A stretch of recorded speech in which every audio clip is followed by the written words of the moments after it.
मौन हो जाना ही, चुप हो जाना ही गहरे से गहरी बात कहने का उपाय है। शब्द तो केवल सतह को छूते, मौन अतल गहराइयों को। सत्य तो अतल गहराई में और शब्द तो सतह पर है। इसलिए कोई शब्द सत्य को अभिव्यक्त नहीं कर पाता, न कोई शब्द प्रेम को अभिव्यक्त कर पाता है, न कोई शब्द सौंदर्य को अभिव्यक्त कर पाता है। सत्य बड़ा असमर्थ है, बोल ही नहीं सकता, अबोल है। और शब्द भी बड़े असमर्थ है, नपुंसक है। बस काम चलाओ की दुनिया में ठीक है, लेन देन की दुनिया में ठीक है। जैसे गहरे चले वैसे ही शब्द व्यर्थ हुए।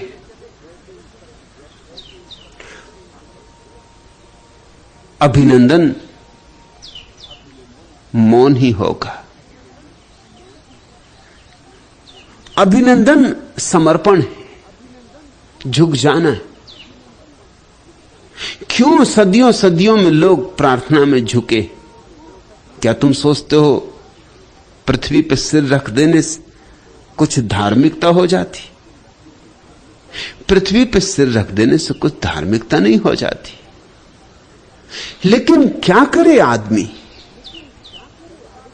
शब्द काम नहीं पड़ते और धन्यवाद देना है। धन्यवाद दिए बिना भी नहीं बनता, क्योंकि जब इतना प्रसाद बरसता हो तो लाज आती, संकोच लगता, धन्यवाद देने का मन होता। धन्यवाद न दो तो लगता है अपराध हुआ। तो करे क्या आदमी? असमर्थ, असहाय, झुक जाता। वो झुकना केवल मनुष्य की असमर्थता है, शब्द की असमर्थता है, बोल की असमर्थता है। पृथ्वी पर सिर टेक देता है कि अब और क्या करूं? अर्पित मेरी भावना, इसे स्वीकार करो। तुमने गति का संघर्ष दिया मेरे मन को, सपनों को छवि के इंद्रजाल का सम्मोहन। तुमने आंसू की सृष्टि रची है आंखों में, अधरों को दी है शुभ्र मधुरिमा की पुलकन। उल्लास और उच्छ्वास तुम्हारे ही अवयव। तुमने मरीचिका और तृषा का सृजन किया। अभिशाप बनाकर तुमने मेरी सत्ता को, मुझको पग पग पर मिटने का वरदान दिया। मैं हंसा तुम्हारे हंसते से संकेतों पर। मैं फूट पड़ा लखबंक भ्रुकुटी का संचालन। अपनी लीलाओं से हे विस्मित और चकित। अर्पित मेरी भावना, इसे स्वीकार करो। अर्पित है मेरा कर्म, इसे स्वीकार करो। क्या पाप और क्या पुण्य, इसे तो तुम जानो। करना पड़ता है केवल इतना ज्ञात यहां, आकाश तुम्हारा और तुम्हारी ही पृथ्वी। तुम में ही तो इन सांसों का आघात यहां। तुम में निर्बलता और शक्ति इन हाथों की। मैं चला कि चरणों का गुण केवल चलना है। ये दृश्य रचे दी वही सृष्टि, ये दृश्य रचे दी वही दृष्टि तुमने मुझको। मैं क्या जानूं क्या सत्य और क्या छलना है। रच रच कर नष्ट तुम्हारा ही, रच रच कर करना नष्ट तुम्हारा ही गुण है। तुम में ही तो है कुंठा इन सीमाओं की। है निज असफलता और सफलता से प्रेरित। अर्पित है मेरा कर्म, इसे स्वीकार करो। अर्पित मेरा अस्तित्व, इसे स्वीकार करो। रंगों की सुषमा रच मधुरित जल जाती है। सौरभ बिखरा कर फूल धूल बन जाता है। धरती की प्यास बुझा जाता गलकर बादल। चट्टानों से टकराकर निर्झर गाता है। तुमने ही तो पागलपन का संगीत दिया। करुणा बन गलना तुमने मुझको सिखलाया। तुमने ही मुझको यहां धूल से ममता दी। रंगों में जलना मैंने तुमसे ही पाया। उस ज्ञान और भ्रम में ही तो तुम चेतन हो, जिनसे मैं बरबस उठता गिरता रहता हूं, निज खंड खंड में है असीम, तुम है अखंड, अर्पित मेरा अस्तित्व, इसे स्वीकार करो। झुको, झुक जाओ पृथ्वी पर, झुक जाओ धूल में। कुछ मंदिरों की तलाश करनी जरूरी नहीं, तुम जहां झुके वहां मंदिर है। तुम जहां अकड़े वहीं तीर्थ खो गया संसार, तुम जहां झुके वहीं तीर्थ बन गया। शब्द तो नहीं कह पाएंगे जगदीश, स्वर नहीं कह पाएंगे, लेकिन मौन झुकने की कला सब कह देती। जो नहीं कहा जा सकता वह भी, जो अव्याख्य है वह भी, जो अनिर्वचनीय है वह भी। ज्ञानी जो नहीं कह पाते भक्त कह जाते।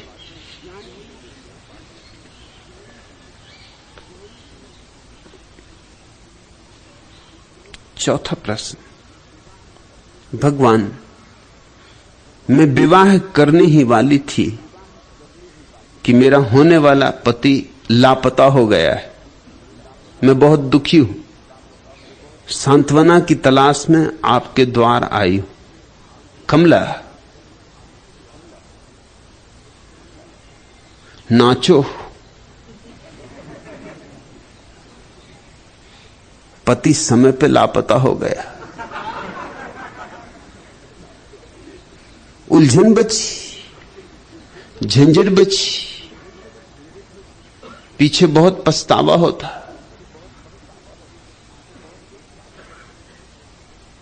लेकिन आदमी का मन ऐसा है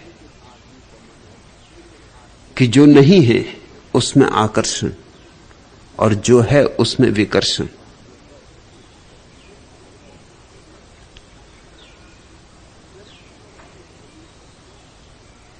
गरीब सोचते हैं अमीर हो जाएं, अज्ञानी सोचते हैं ज्ञानी हो जाएं, भोगी सोचते हैं त्यागी हो जाएं, अविवाहित सोचते हैं विवाहित हो जाएं, विवाहित सोचते हैं मर जाएं। कैसे मर जाएं, कब मर जाएं?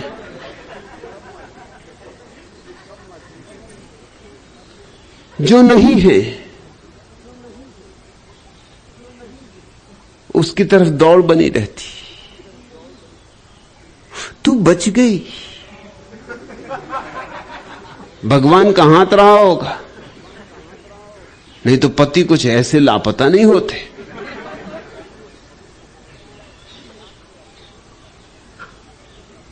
सद्भाग्य, अब तू कहती सांत्वना दो।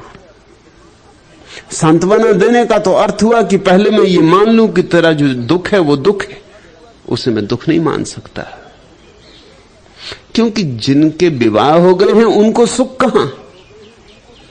जरा चारों तरफ आंख उठा के देख,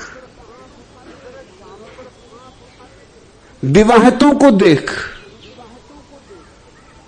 एक जोशी ने एक नवयुवक का भविष्य बताते हुए कहा, 25 वर्ष की आयु में तुम्हारा विवाह हो जाएगा। नवयुवक ने घबरा के कहा, लेकिन आपने अभी भी तो बताया था कि मैं कम से कम 50 वर्ष जीऊंगा। जिस दिन विवाह हुआ उसी दिन आदमी मर जाता है, फिर बचता कहां।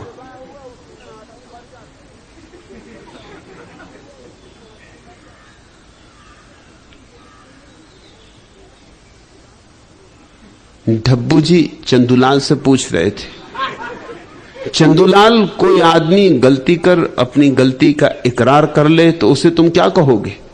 सत्यवादी, चंदूलाल ने कहा। और उसे जिसने गलती न की हो फिर भी स्वीकार कर ले, उसे तुम क्या कहोगे चंदूलाल? चंदूलाल ने कहा, शादीशुदा।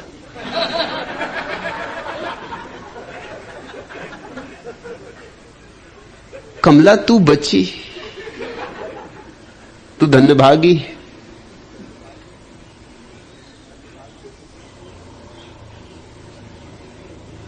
सुनिए, आपका जिगरी दोस्त शादी करने जा रहा है और जिस लड़की से उसकी शादी होने वाली है वह बिल्कुल घटिया है। पति महोदय चुपचाप अखबार पढ़ते रहे।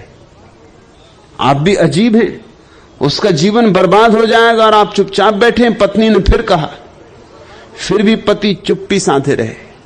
पत्नी बौखला उठी, क्या आपका फर्ज नहीं बनता कि उसे समझाकर ऐसा करने से रोकें? मैं नहीं जाऊंगा। पति ने कहा, मुझे कौन समझाने आया था?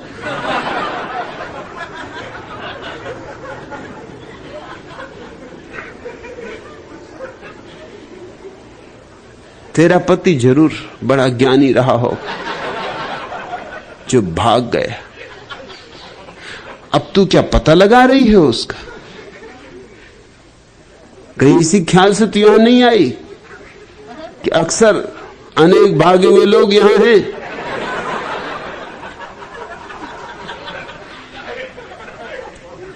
शायद भागा हुआ पति यहां मिल जाए, पहचानना मुश्किल होगा। दाढ़ी वाड़ी बढ़ा ली होगी, गैरिक वस्त्र पहन लिए होंगे।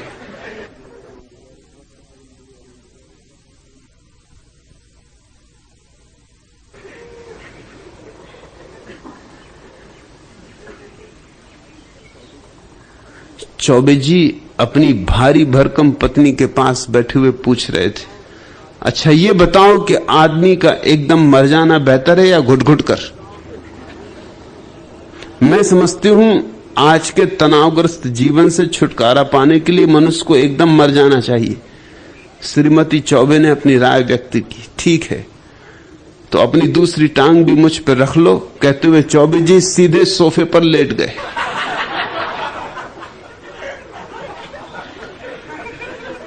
तू सांत्वना लेने किस आदमी के पास आ गई? किसी पंडित पुरोहित के पास जाना था तो तेरी जन्म पत्री, कुंडली इत्यादि देखते, तुझे भरोसा बंधाते कि घबरा मत, पति पूरब गए हैं, लौट आएंगे, कि ज्यादा दूर नहीं निकल गए, अभी बंबई ही है, थोड़ी देर चेष्टा करेंगे फिल्म अभिनेता होने की, फिर जो पास के पैसे खर्च होते से घर आ जाएंगे, घबरा मत। कुछ विधि विधान बताते कि यज्ञ हवन करवा ले, कि सत्यनारायण की कथा करवा ले। तू भी कहां मेरे पास आ गई। मैं तो इतना ही तो उससे कह सकता हूं कि अब उस जगह मत रहना जहां पति जानते हैं कि तू रहती, नहीं तो कहीं भूल चूक से लौट ही ना आए। जगह बदल ले ताकि लौट भी आए तो तुझे ना पाए, और अगर कभी मिलना हो भी जाए तो जैसे वो लापता हो गए ऐसे तू भी लापता हो जाना। एक झंझट बची, एक व्यर्थ का उपद्रव बचा। उपद्रव में से जाके भी निकलना तो पड़ता ही है। निकलना मुश्किल होता जाता है क्योंकि जाल उलझता जाता है। पति अकेले तो नहीं आते, मुसीबतें अकेली तो नहीं आती, फिर बाल बच्चे आते। इसलिए तो कहा ज्ञानियों ने मुसीबतें अकेली नहीं आती। पति आए, फिर बाल बच्चे आए, फिर पति के रिश्तेदार हैं और सास और ससुर और न मालूम क्या क्या आएगा।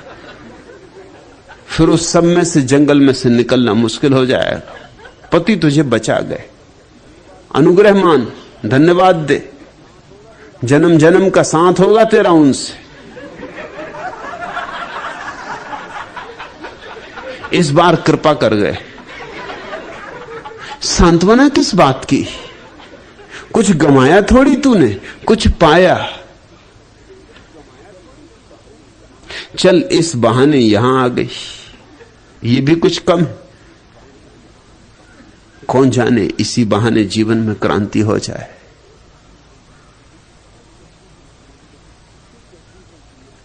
तू कहती है कि मैं बहुत दुखी हूं।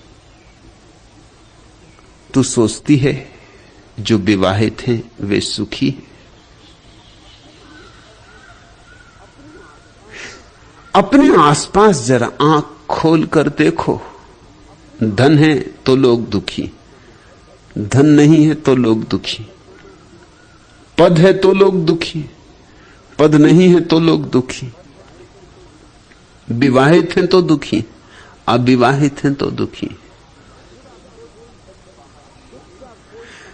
दुख का कोई संबंध बाहर से नहीं है, बाहर की परिस्थिति से नहीं। दुख का कोई उत्तरदायित्व तो बाहर मत छोड़ो। मेरे पास लोग आते, कोई इसलिए दुखी है कि उनके बहुत बच्चे, कोई इसलिए दुखी है कि उनके बच्चे नहीं। मैं कहता हूं तुम दोनों जरा आपस में बातचीत करो, सत्संग करो, 2-4 दिन के लिए घर बदल लो। जिसके बच्चे हैं तुम उसके घर जाकर रह जाओ और उसे तुम अपने घर रख दो। तब तुम्हें थोड़ी अकल आ जाएगी कि तुम जिन बच्चों के लिए तड़फे जा रहे हो वो बच्चे कैसा उपद्रव ले आते, और वो जो बच्चों से तड़पा जा रहा है उसे जरा एकांत में रहने दो 2-4 दिन, वो भी घबरा जाएगा, क्योंकि एकांत में रहने की क्षमता भी नहीं। अकेलापन काटता है।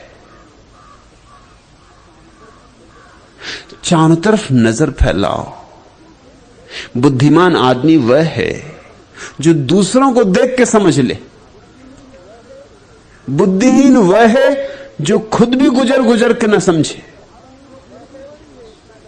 जिंदगी बड़ी है, इसमें अगर हर अनुभव करके ही तुम्हें समझना है तो और बहुत बहुत जन्म लग जाएंगे, फिर भी शायद समझ ना हो पाएगी।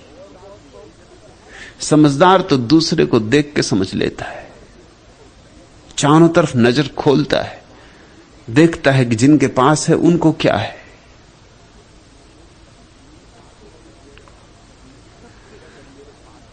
तब फिर अगर मेरे पास नहीं है तो इस कारण दुख नहीं हो सकता। कारण दुख का कोई और होगा।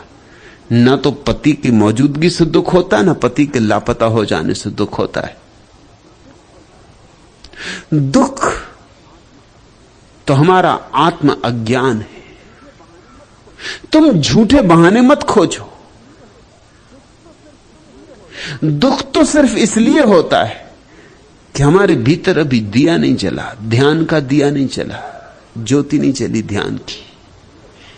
ध्यान की रोशनी है सुख, आत्मज्ञान की अनुभूति है सुख। जिन्होंने अपने को जाना है बस उन्होंने सुख जाना है। से सब लोग तो दुख ही जानते हैं, दुख में ही जीते हैं, दुख में ही मरते हैं। फिर दुख के कारण अलग अलग हो सकते हैं। कोई इस गड्ढे में गिरे, कोई उस गड्ढे में गिरे, इससे क्या फर्क पड़ता है। कोई इस भट्टी में जले, कोई उस भट्टी में जले, इससे क्या फर्क पड़ता है। एक आदमी मरा, राजनेता था, दिल्ली का बड़ा नेता था। बहुत चकित हुआ जब उसे नरक ले जाया गया। उसने कहा कि नरक, मैं वीवीआईपी हूं, नरक मेरे लिए कुछ भूल चूक हो गई होगी। शैतान भी थोड़ा डरा। वीवीआईपी आदमी ताकतवर था, गांधी टोपी, अचकन, चूड़ीदार पजामा, बिल्कुल पक्का नेता था, कोई कमी नहीं थी। और नेताओं से नरक में भी शैतान डरता है, क्योंकि हड़ताल करवा दें, घेराबंदी करवा दें। अभी कुछ दिनों से शैतान तक का घेराव होने लगा है। पुराने शास्त्रों में उल्लेख नहीं, क्योंकि पुराने शास्त्रों में ये नई नई कलाएं विकसित नहीं हुई थी। तब तो नेताओं को भी संभाल के रखना पड़ता। उसने कहा आप घबराएं ना, आप विशिष्ट आदमी हैं, आपके विशिष्ट आयोजन करेंगे, आप आए, आपके लिए विशिष्ट सुविधा दी जाएगी। आप खुद देख लें, नरक के कई खंड हैं, जो खंड आपको पसंद आ जाए वहीं रहें। नेता प्रसन्न हुए। ये बात कुछ बात हुई। नरक भी है तो कोई बात नहीं, लेकिन विशिष्ट चुनाव का मौका है, कोई साधारण आदमी नहीं। पहले खंड में ले जाया गया। लोग जलाए जा रहे थे, कढ़ाओं में चुड़ाए जा रहे थे। नेता ने कहा कि नहीं, ये नहीं जमेगा। ये सब तो हम दिल्ली में बहुत देख चुके, किसी तरह तो दिल्ली से बचे, अब फिर कढ़ाई में जलना ये नहीं होगा। दूसरे खंड में ले जाया गया, वहां कीड़े मकोड़े, एकदम कीड़े मकोड़े ही कीड़े मकोड़े लोगों में घुस रहे, निकल रहे, बाहर आ रहे, भीतर जा रहे, छेद ही छेद।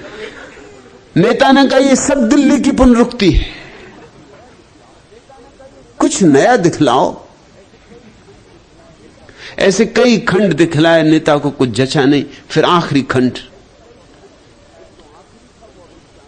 एक तो आखिरी था वो, अब इसके आगे कुछ था भी नहीं और जचा भी। थोड़ी अड़चन थी उसमें, मगर जिसने दिल्ली देखी उसे क्या अड़चन, छोटी अड़चन का क्या रखा है, ये सब तो खेल खिलाड़ था। अड़चन इतनी थी कि लोग खड़े थे मलमूत्र में घुटने घुटने तक। तो नेता ने कहा इससे हम डरते नहीं, हम तो सौमूत्र पहले ही पीते थे, ये कुछ हमारा बिगाड़ नहीं सकता, ये ठीक है। तो हम पहले से ही जीवन जल के परिपोषक रहे, ये जगह जमेगी, ये जैसे अपने लिए ही बनाई गई। जरा एक कदम और आगे है, मूत्र तो है ही, मल भी है, एक कदम और आगे, ये जरा आगे की सीढ़ी, ये जरा और सिद्धों के लिए, मगर जमेगी। और लोग प्यालियों में काफी पी रहे थे, खड़े थे घुटने घुटने उसमें। नेता ने कहा कि ठीक, थोड़ी सी तकलीफ, घुटने घुटने मलमूत्र में खड़े होना, मगर यहां मजा ही मजा है। लोग, कोई काफी पी रहा है, कोई कोको कोला पी रहा है।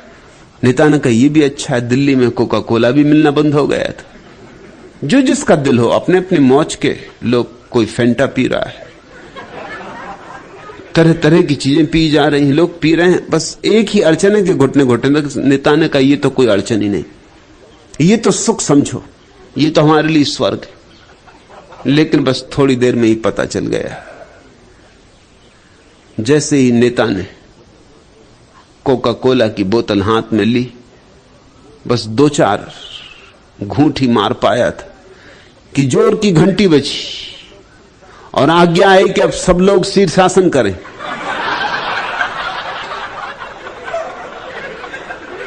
तब पता चला कि नरक में कहीं भी जाओ, नरक ही है।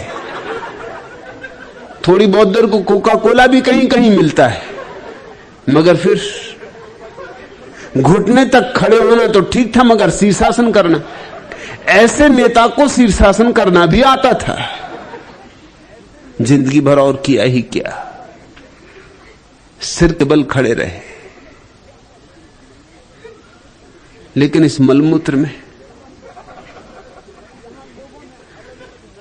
यहां लोगों ने अलग अलग नरक चुन लिए, बस इतना ही फर्क समझना। उनके नरकों की तस्वीरें अलग हैं, उनके तस्वीरों के रंग अलग हैं, मगर गहरे में नरक ही नरक है, दुख ही दुख है। अगर सुख चाहिए तो सिर्फ एक उपाय, सिर्फ एकमात्र, और वह है स्वयं को जानना। जो नहीं स्वयं को जानता वह तो दुख उठाएगा। विवाहित हो तो विवाह से दुख उठाएगा, अविवाहित हो तो अविवाहित होने से दुख उठाएगा, गरीब हो तो गरीबी से दुख उठाएगा, अमीरी हो तो अमीरी से दुख उठाएगा। उसके भाग्य में दुख है, क्योंकि उसके भीतर सुख की किरण नहीं है। सुख भीतर की घटना है, बाहर से नहीं आता, इसका कोई बहिर्गमन नहीं होता। तुम सुख को अर्जित नहीं कर सकते हो, सुख का कोई भी संबंध तुम्हारे पास क्या है इससे नहीं है, तुम क्या हो इससे है। और तब तुम्हें नरक में भी भेज दिया जाए तो भी तुम सुखी रहोगे, और ऐसे तुम स्वर्ग में भी चले जाए तो भी तुम दुखी रहोगे। तुम जरा सोचो, अगर तुम जैसे हो अभी, ऐसे के ऐसे, तुम्हें उठा के किसी चमत्कार से स्वर्ग में बिठा दिया जाए तो तुम क्या करोगे? तुम सोचते हो कुछ फर्क पड़ जाएगा? नहीं, जरा भी फर्क नहीं पड़ेगा। एक ईसाई पादरी मरा, स्वर्ग पहुंचा। पादरी था तो स्वर्ग पहुंचना ही था। सेंट पीटर ने दरवाजा खोला स्वर्ग का, और पादरी को स्वर्ग के भ्रमण के लिए और उपयोग के लिए एक फटियल सी पुरानी फोर्ड टी मॉडल कार दी। लेकिन फिर भी पादरी प्रसन्न हुआ कि कुछ भेंट तो दी। उसे कुछ पता नहीं था और क्या क्या चल रहा है। और भी खुश हुआ जब उसने देखा कि उसी के पास से एक अयातुल्ला, एक मुसलमान मौलवी साइकिल पे ही चला जा रहा है। तो उसने कहा, अरे अब देखो फर्क मुसलमान होने का और ईसाई होने का। हम जा रहे हैं फोर्ड में, माना कि टी मॉडल है, बाबा आदम के जमाने का, जिसमें ईश्वर ने आदम और हव्वा को बिठाल के स्वर्ग के बाहर निकाला था। मगर है तो आखिर कार तो कार ही है। और फिर जो समझदार है वो इसको ऐसा नहीं कहते, वो इसको कहते एंटीक। जो जानकार है वो इसकी बड़ी कदर करते। तभी उसने देखा है कि रबाई फर से एक रोल्स रॉयस में निकला। उसने कहा, ये यहूदी मात यहां भी किए दे रहे हैं, ये जिंदगी में भी मजा करते रहे, वहां भी धन इकट्ठा करते रहे। रबाई तो पूरे मजे में जीता है, शादी भी करता है, बच्चे भी होते हैं, मकान भी होता है, धन दौलत भी होती है। रबाई कोई ऐसे कोई त्यागी भोग को छोड़ छाड़ के भागा हुआ नहीं होता। ये तो हद हो गई और ये तो बड़ी जाति हो गई। और हम जीसस के मानने वाले पहुंचा एकदम वो नाराजगी में, ईर्ष्या जन्मी। तुम देखते हो, तुम जो यहां हो वहीं वहां हो जाएगा। किसी को साइकिल पर देख के बड़ा अहंकार जन्मा था, आहा दिल खुश हुआ था। और रबाई को देखा रोल्स रॉयस में जाते हुए, और रबाई ने हाथ हिलाया। पुरानी पहचान थी, एक ही गांव में दोनों रहे थे। आग लग गई छाती में। अब उसे दिखाई पड़ी ये एंटीक वगैरह कुछ नहीं, ये फटियल गाड़ी। पहुंचा वापस, सेंट पीटर से कहा कि यह अन्याय हो रहा है। ये यहूदी दुनिया में भी मजा करते रहे, सारी दुनिया का धन इकट्ठा किए बैठे थे। और ये रबाई मैं इसे भली भांति जानता हूं, न कभी इसने पूजा की, न कभी प्रार्थना की, इसको फुर्सत ही नहीं थी। होटल, क्लब, गोल्फ और न मालूम कहां कहां के उपद्रवों में ये रहा। इसने ऐसा कोई पाप नहीं है जो ना किया। और ये मेरे सामने तो रहता था, इसको मैं भली भांति जानता हूं। हम पूजा कर करके मरे, और ये फोर्ड टी मॉडल और इस लफंगे को रोल्स रॉयस। सेंट पीटर ने कहा, धीरे आहिस्ता बोलो। वो परमात्मा का निकट रिश्तेदार है।